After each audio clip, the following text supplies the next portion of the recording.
Doctor ortho Ayurvedic oil and capsule. अब दर्द भी घुटने टेकेगा। लखनऊ में 9 दिवसीय श्री राम कथा महोत्सव के समापन कार्यक्रम में शामिल हुए सीएम योगी। योगी ने विपक्ष पर साधा निशाना, लैंड जिहाद से जुड़े लोगों के खिलाफ खड़ा होने की अपील। योगी ने लव जिहाद रोकने के लिए रामायण का दिया उदाहरण। शाहजहांपुर में लव जिहाद का नया मामला, धार्मिक पहचान छुपाकर युवती का वर्षों तक शोषण। प्रताड़ना से परेशान होकर युवती ने 2 बार की आत्महत्या की कोशिश। पुलिस ने मुकदमा दर्ज कर शुरू की जांच। एक आरोपी गिरफ्तार, दूसरे की तलाश जारी। हरदोई के शाहाबाद क्षेत्र में एसडीएम पर हमला, राशन की दुकान के निरीक्षण के दौरान हुआ हमला। ग्रामीणों ने एसडीएम की सरकारी गाड़ी पर किया पथराव। हमले में एसडीएम हुए घायल। पुलिस ने मुकदमा दर्ज कर कार्रवाई शुरू की।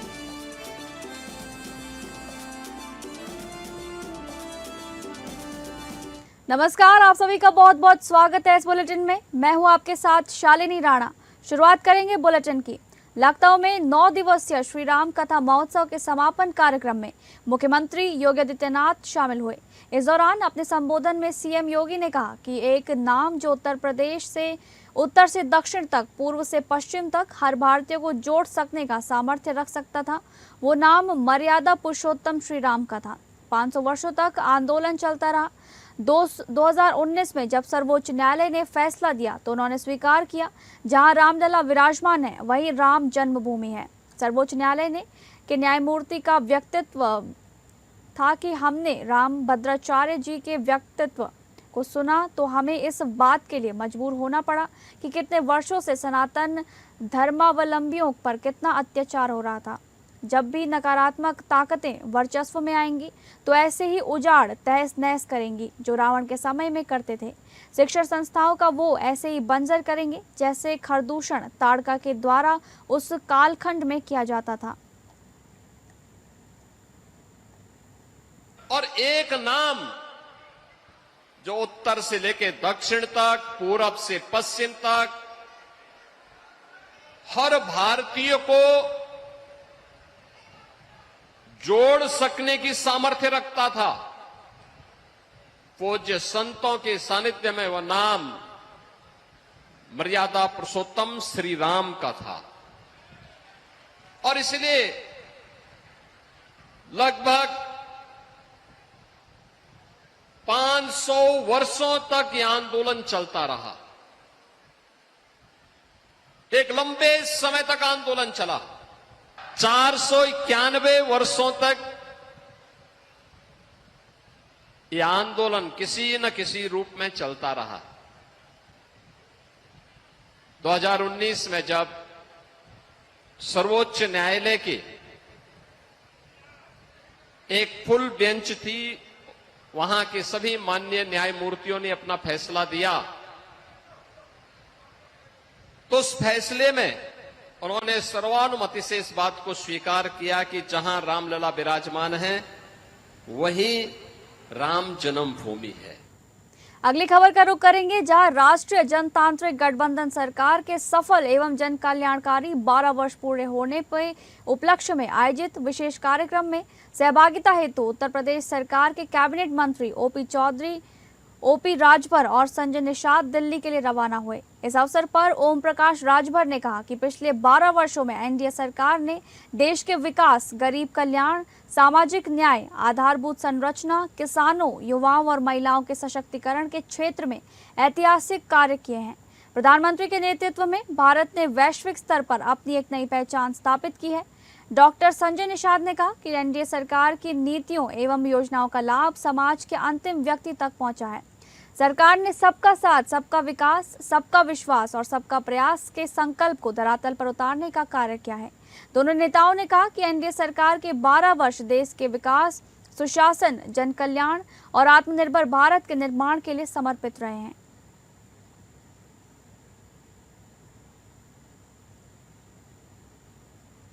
अगली खबर, बदायूं में महंगाई, पेपर लीक और किसानों की समस्याओं को लेकर कांग्रेस कार्यकर्ताओं का प्रदर्शन उस समय चर्चा का विषय बन गया जब पुलिस ने कांग्रेस जिला अध्यक्ष अजीत यादव समेत कई कार्यकर्ताओं को हिरासत में ले लिया।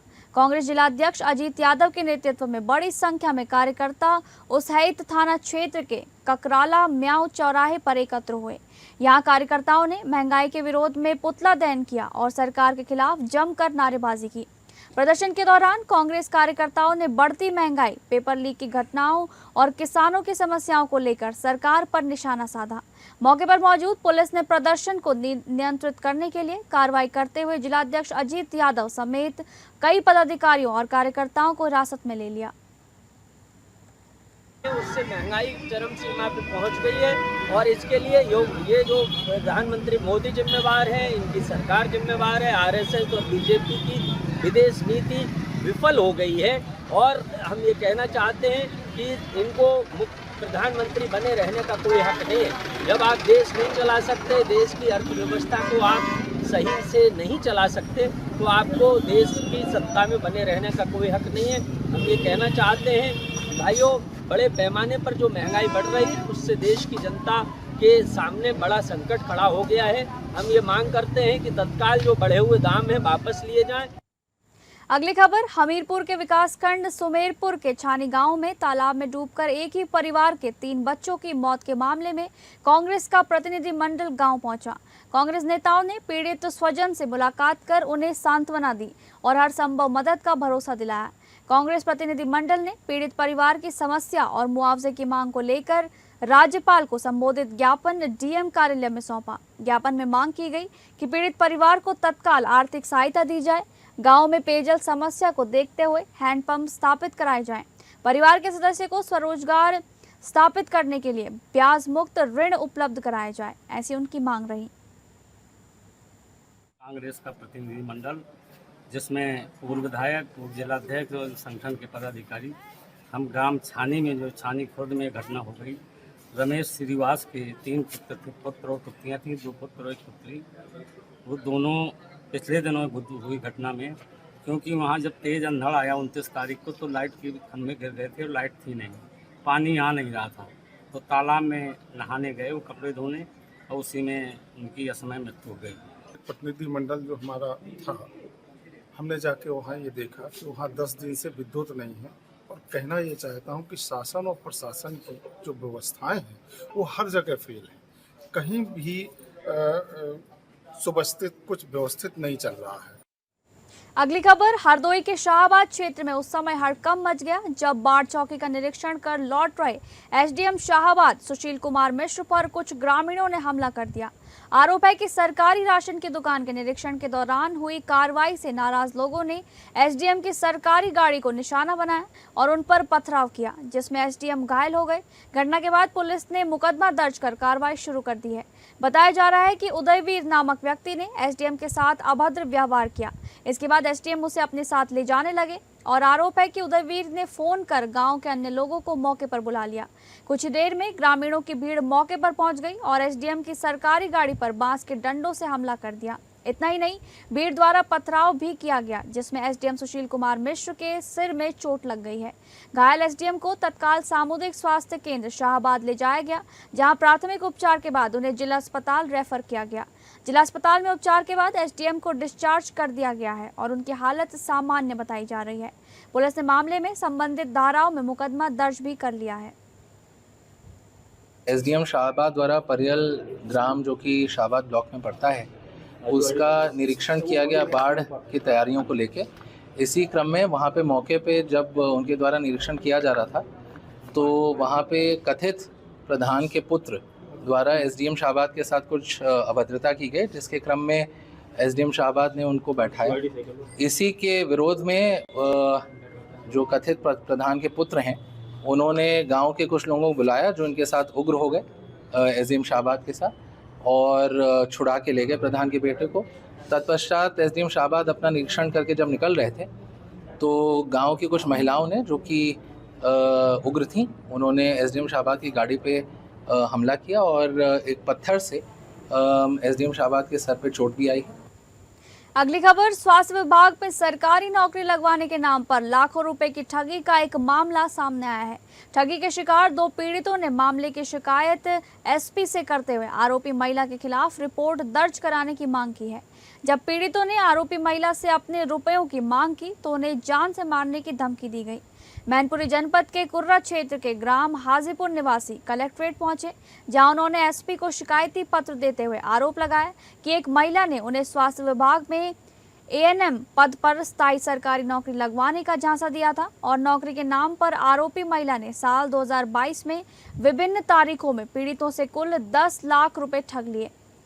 इसमें से 6.54 लाख रुपए ऑनलाइन पेमेंट के जरिए और शेष 3.46 लाख रुपए नकद व अन्य माध्यमों से लिए गए। अरे आए हैं 4 साल पहले की बात है। रुचि यादव, वाइफ ऑफ ऋषि यादव, ये स्टाफ नर्स में गवर्नमेंट में जॉब लगाने का मामला था ना कि मैं आपकी जॉब लगवाऊंगी कि ऐसे ऐसे मेरे सब जाने भाई हैं, ये है, ठीक है। तो ये पद पे जॉब लगवाने के लिए स्टाफ नर्स पे स्टाफ नर्स पहले एनएचएम बोला, फिर स्टाफ नर्स बोला इस पे लगवाएंगे। उसके बाद इन्होंने ऑनलाइन ट्रांजिस्टर है मेरे पास, कॉपी है इसमें 6,54,000 रुपए की आपसे ऑनलाइन ली नौकरी लगवाने की। 1 लोगों के 2 लोगों के और कुछ कैश है। मामला ये है कि हमसे नौकरी दिलवाने के उसमें एवज में इन्होंने ठगी करी है 4 लाख रुपए की। किसी नौकरी दिलवा रहे थे? हमारी पत्नी को, आरती यादव। तो जब इनसे पैसों की मांग करी तो इन्होंने यही कहा कि हमसे पैसे नहीं ले पाओगे, हम पैसा आपका इन्हीं की लगवा देंगे, आपका पैसा आप ही को लगा देंगे और हम धमकी दे रही हैं जान से मारने की। जब भी इनसे फ़ोन किया, बताइए हमारे पैर छुओ आके, जब हम आपको पैसा देंगे। हमने उनसे बहुत रिक्वेस्ट करी है, वो लेकिन पैसा देने के लिए राजी नहीं है। कितने रुपए दिए थे आपने? हमने 4 लाख रुपए दिए थे। अगली खबर, जौनपुर में उत्तर प्रदेश पुलिस में आरक्षी, नागरिक एवं समकक्ष पदों पर सीधी भर्ती 2025 की लिखित परीक्षा 8 जून से शुरू हो गई है। ये परीक्षा 8, 9 और 10 जून को आयोजित की जा रही है। जिला प्रशासन ने इसे सकुशल, पारदर्शी और नकल विहीन ढंग से संपन्न कराने की व्यापक तैयारी पहले से ही कर ली थी। परीक्षा प्रतिदिन 2 पालियों में आयोजित की जा रही है, जिसमें पहली पाली सुबह 10 बजे से दोपहर 12 बजे तक और दूसरी पाली दोपहर 3 बजे से शाम 5 बजे तक चलेगी। जनपद में कुल 21 परीक्षा केंद्र बनाए गए हैं, जहां निर्धारित 6 पालियों में कुल 56,880 परीक्षार्थी शामिल होंगे। दूसरे दिन की पहली पाली में 9,480 अभ्यर्थी परीक्षा दे रहे हैं और परीक्षा की निगरानी के लिए 21 केंद्र व्यवस्थापक, 21 सेक्टर मजिस्ट्रेट और 21 स्टैटिक मजिस्ट्रेट सहित लगभग 1,200 कार्मिकों की ड्यूटी लगाई गई है। अभ्यर्थियों की 3 लेयर में चेकिंग की जा रही है और इस दौरान उनके जूते, मोजे, बालों में लगे क्लचर व चिमटी व कान की बालियां, हर चीज की गहन जांच करी जा रही है। वहीं अभ्यर्थियों के 3 लेयर में चेकिंग के बाद अंदर प्रवेश उन्हें दिया जा रहा है। जौनपुर के तिलकधारी इंटर कॉलेज के पास हैं और यहाँ उत्तर प्रदेश पुलिस भर्ती परीक्षा आज का दूसरा दिन है। ऐसे में जौनपुर पुलिस प्रशासन जिस तरह से मुस्तैद साथ देख सकते हैं, एक कैमरा पर्सन से देख सकते हैं। यहाँ पे महिलाओं को विधिक तरह से यहाँ पे चेकिंग की जा रही है, पैंडलिक तरीके से, और साथ ही आप देख सकते हैं यहाँ पर आज 9,480 लोग यहाँ पे शामिल हो रहे हैं परीक्षार्थी। और पूरी तरीके से प्रशासन जौनपुर की पहली पारी की आज दूसरा दिन है। यहाँ पर चाक चौबंद सुरक्षा व्यवस्था के कड़े इंतजाम किए गए हैं। हालांकि प्रशासन ने लगातार 21 केंद्र बनाए गए हैं परीक्षा केंद्र। शाहजहांपुर के तिलहर क्षेत्र की एक युवती ने एक युवक पर पहचान छिपाकर दोस्ती करने, वर्षों तक शारीरिक शोषण करने, धर्म परिवर्तन कर निकाह का दबाव बनाने और ब्लैकमेल करने का गंभीर आरोप लगाया है। पीड़िता का कहना है कि लगातार प्रताड़ना से परेशान होकर उसने 2 बार आत्महत्या का प्रयास भी किया, लेकिन उसकी जान बच गई। युवती के अनुसार कई वर्ष पहले एक शादी समारोह में उसकी मुलाकात एक युवक से हुई थी, जिसने अपना नाम आरव बताया था। बाद में उसे पता चला कि उसका वास्तविक नाम अतीक है। आरोप है कि युवक ने दोस्ती के बाद उसकी फोटो और वीडियो बनाकर उन्हें वायरल करने की धमकी दी और इसी आधार पर लंबे समय तक उसका शोषण करता रहा। पीड़िता का आरोप है कि उस पर धर्म परिवर्तन कर निकाह करने का दबाव भी बनाया गया। विरोध करने पर उसके साथ अभद्र व्यवहार किया गया और जाति सूचक शब्दों का प्रयोग भी किया गया। युवती का कहना है कि मानसिक तनाव और सामाजिक बदनामी के डर से उसने 2 बार आत्महत्या का प्रयास किया, लेकिन परिजनों की सतर्कता से उसकी जान बच गई। मामला सामने आने के बाद पुलिस ने मुकदमा दर्ज कर जांच शुरू कर दी है। पुलिस ने एक आरोपी को गिरफ्तार भी कर लिया है, जबकि दूसरे की तलाश जारी है। मामले की जांच और आगे की कार्रवाई की जा रही है। दिनांक 7 जून 2026 को थाना क्षेत्र तिलहर में पीड़िता के द्वारा एक तहरीर प्राप्त हुई कि 2 व्यक्तियों द्वारा उसका मानसिक एवं शारीरिक शोषण किया जा रहा है। तहरीर प्राप्त होने के पश्चात त्वरित कार्रवाई करते हुए सुसंगत धाराओं में मुकदमा पंजीकृत किया गया है। 2 अभियुक्तों में से एक को हिरासत में लेकर पूछताछ की जा रही है एवं दूसरे की तलाश के लिए टीम गठित कर दी गई है। विवेचना प्रचलित है। गुणदोष के आधार पर शीघ्र ही विवेचना का निस्तारण कर विधिक कार्रवाई की जाएगी। अगली खबर, लखनऊ के माल थाना क्षेत्र में पति ने अपनी पत्नी की हत्या कर दी, जहां आरोपी ने पत्नी के सिर पर धारदार हथियार से हमला किया, जिससे उसकी मौके पर ही दर्दनाक मौत हो गई। घर के फर्श पर महिला का खून से लथपथ शव पड़ा मिला, जहां मृतका की पहचान मोनिका के रूप में हुई है। घटना की जानकारी मिलते ही आसपास के लोग मौके पर पहुंच गए और पुलिस को सूचना दी गई। सूचना पर पहुंची पुलिस टीम ने घटनास्थल का निरीक्षण किया और जांच शुरू कर दी। शव को कब्जे में लेकर पोस्टमार्टम के लिए भेज दिया गया है और पुलिस हत्या के पीछे की वजह का पता लगाने में जुटी हुई है। पूरा मामला माल थाना क्षेत्र के आजाद नगर गांव का बताया जा रहा है, जहां पुलिस ने शव को कब्जे में लेकर पोस्टमार्टम के लिए भेज दिया है। फॉरेंसिक और पुलिस टीमें घटनास्थल से साक्ष्य जुटाने में लगी हैं और शुरुआती जांच में हत्या के कारणों का अभी तक स्पष्ट खुलासा नहीं हो सका है। थाना माल में सूचना प्राप्त हुई कि एक व्यक्ति द्वारा अपनी पत्नी की हत्या कर दी गई है। उक्त सूचना पर थाने की टीम तुरंत मौके पर पहुंची एवं ज्ञात हुआ कि एक व्यक्ति जिसका नाम जितेंद्र प्रताप सिंह है, उसके द्वारा अपनी पत्नी की किसी धारदार हथियार से कई बार वार करके हत्या कर दी गई है। उक्त सूचना पर मृतका के बेटे से तहरीर प्राप्त कर तुरंत थाना स्थानीय पर मुकदमा पंजीकृत किया गया। अन्य विधिक कार्रवाई प्रचलित है। मौके पर शांति व्यवस्था कायम है। 8 जून को परीक्षा देने जा रही युवतियों को अपना शिकार बनाने वाले एक शातिर अपराधी को मुठभेड़ के बाद गिरफ्तार करने में पुलिस को सफलता प्राप्त की हुई है। आरोपी हसीब, जो मूलतः ग्राम मिर्जानपुर, थाना कछौना, जनपद हरदोई का निवासी बताया जा रहा है, वर्तमान में हैदर कैनाल नाला थाना पारा क्षेत्र में रह रहा था।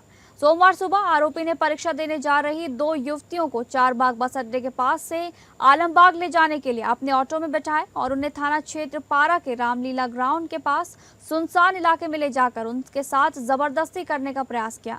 विरोध करने पर उसने युवतियों के साथ मारपीट की, उनके साथ अभद्रता की और उन्हें गंभीर रूप से घायल कर दिया। मामले की गंभीरता को देखते हुए थाना पारा पर सुसंगत धाराओं में अभियोग पंजीकृत किया गया। मुखबिर की सूचना पर पुलिस टीम ने जब आरोपी के ऑटो को घेर कर रोकने का प्रयास किया तो अपराधी ने पुलिस टीम पर जान से मारने की नीयत से फरार उसे कर दिया। पुलिस द्वारा की गई आत्मरक्षा जवाबी फायरिंग में आरोपी के पैर में गोली लगी, जिससे वह घायल हो गया और उसे गिरफ्तार कर उपचार हेतु रानी लक्ष्मीबाई चिकित्सालय भेजा गया है। पुलिस ने घटना में प्रयुक्त ऑटो, एक तमंचा व जिंदा एवं खोखा कारतूस बरामद किया है। जनपद की रहने वाली 2 लड़कियां रायबरेली परीक्षा देने के लिए जा रही थी। चारबाग ट्रेन से उतर करके ऑटो पकड़कर रोडवेज के लिए निकली। ऑटो वाला उन्हें रोडवेज न ले जा करके पारा में एक सुनसान जगह पे ले गया और उनके साथ छेड़खानी करने लगा और मारपीट किया। लड़कियों द्वारा शोर मचाने पर वो छोड़ करके भाग गया। उसके पश्चात पुलिस लड़कियों को थाने पे में आई, FIR लॉन्च किया गया और उन्हें परीक्षा के लिए सकुशल भेजा गया। और उसके पश्चात पुलिस टीम द्वारा आसपास के सभी CCTV कैमरों को खंगाला गया तो ज्ञात हुआ कि हरदोई का रहने वाला हसीब पुत्र सत्तार यहाँ पारा थाना क्षेत्र में किराए के मकान में रह कर के ऑटो चलाता था। इस सूचना के आधार पर जब उसकी घेराबंदी किया गया तो मुन्नू खेड़ा पुलिया से वो नहर की तरफ भागा, जहां रोकने की जब कोशिश की गई तो पुलिस पे उसने गोली चलाई। पुलिस ने भी आत्मरक्षा गोली चलाई जो उसके पैर में लगी। इलाज के लिए उसे अस्पताल में भेजा गया है। अगली खबर, मथुरा के थाना जैत पुलिस ने धार्मिक स्थलों पर महिलाओं से चेन छीनने की वारदातों को अंजाम देने वाले एक वांछित बदमाश को पुलिस मुठभेड़ के दौरान गिरफ्तार कर लिया है। पुलिस की जवाबी फायरिंग में बदमाश के बाएं पैर में गोली लगने से वो घायल हो गया। उसके कब्जे से छीनी गई एक चेन, अवैध तमंचा, कारतूस तथा बिना नंबर प्लेट की मोटरसाइकिल बरामद की गई है। पुलिस के अनुसार थाना जैत में दर्ज मुकदमे में वांछित अभियुक्त विशाल कुमार की तलाश की जा रही थी। सोमवार देर रात करीब 10:30 पर मुखबिर की सूचना मिली कि आरोपी अलैलपुर गांव से हाईवे की ओर जाने वाले कच्चे रास्ते पर वो देखा गया है और पुनः चेन छीनने की घटना को अंजाम देने की फिराक में है। सूचना पर थाना जैत पुलिस ने तत्काल क्षेत्र में घेराबंदी कर चेकिंग शुरू कर दी। पुलिस टीम को देखते ही आरोपी ने खुद को गिरता हुआ पाकर जान से मारने की नीयत से पुलिस पर फायरिंग कर दी। पुलिस ने आत्मरक्षा में जवाबी कार्रवाई की, जिसमें अभियुक्त विशाल कुमार के बाएं पैर में गोली लग गई। घायल होने के बाद उसे मौके पर ही दबोच लिया गया और पुलिस ने आरोपी की तलाश ली तो उसके कब्जे से एक महिला से छीनी गई चेन, एक तमंचा, 315 बोर दो जिंदा कारतूस, 315 बोर 2 खोखा कारतूस तथा बिना नंबर प्लेट की एक मोटरसाइकिल बरामद हुई। जैत में ये चार धाम से आगे जब हाईवे की तरफ चलने के लिए लेफ्ट साइड में खाली जगह है, यहाँ पर एक पुलिस मुठभेड़ जैत थाने की पुलिस से हुई है। आज ये सूचना मिली थी एसओ जैत को और उनकी टीम को कि एक बदमाश के द्वारा 1 तारीख को एक चैन छीन करके एक बदमाश भागा था एक महिला से। तो इस संबंध में आज ये सूचना मिली कि वो बदमाश आज फिर चैन छीनने के लिए यहाँ पर आया। इस सूचना पर पुलिस के द्वारा चेकिंग की गई और एसओ साहब ने अपनी पूरी टीम को यहाँ पे उस तरह से चेकिंग करने लगी। तो उसी चेकिंग के दौरान मोटरसाइकिल लेके एक बदमाश आया और पुलिस को देख करके वो उल्टे हाथ में जो खाली जगह पड़ी है उसमें दौड़ लिया और जाके पुलिस पार्टी पर उसके द्वारा फायरिंग किया। फायरिंग जब की तो आत्मरक्षा पुलिस के द्वारा भी फायर किया, जिसके पैर में एक गोली लगी। मुरादाबाद में लिव इन रिलेशनशिप में रह रही एक युवती की दर्दनाक मौत का मामला सामने आया है, जहां युवती ने कथित तौर पर नशीले पदार्थ का सेवन कर लिया था, जिसके बाद पुलिस ने उसे अस्पताल में भर्ती कराया। इलाज के दौरान उसकी मौत हो गई। पुलिस ने मृतका के पिता की तहरीर पर आरोपी के खिलाफ मुकदमा दर्ज कर उसे हिरासत में ले लिया है। मामला मजौला थाना क्षेत्र के नया मुरादाबाद का है। बताया जा रहा है कि युवती पिछले 5 वर्षों से शादीशुदा प्रभात सक्सेना के साथ किराए के मकान में रह रही थी। दोनों के बीच बीते कुछ दिनों से विवाद चल रहा था। जानकारी के अनुसार कुछ दिन पहले भी दोनों के बीच विवाद हुआ था, जिसके बाद मामला मजौला थाना पहुंच गया। महिला थाना मजौला में आई और मिशन शक्ति केंद्र के प्रभारी से उनकी मुलाकात हुई और उन्होंने शिकायत करी कि उन्होंने पॉइजन खा लिया है और उनकी तबीयत बिगड़ रही है।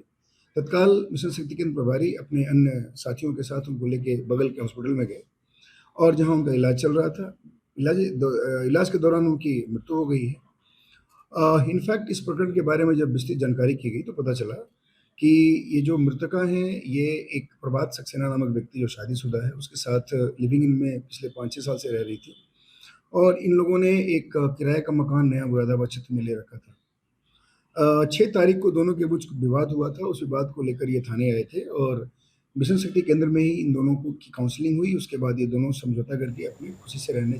फिलहाल इस बुलेटिन में बस इतना ही। नमस्कार।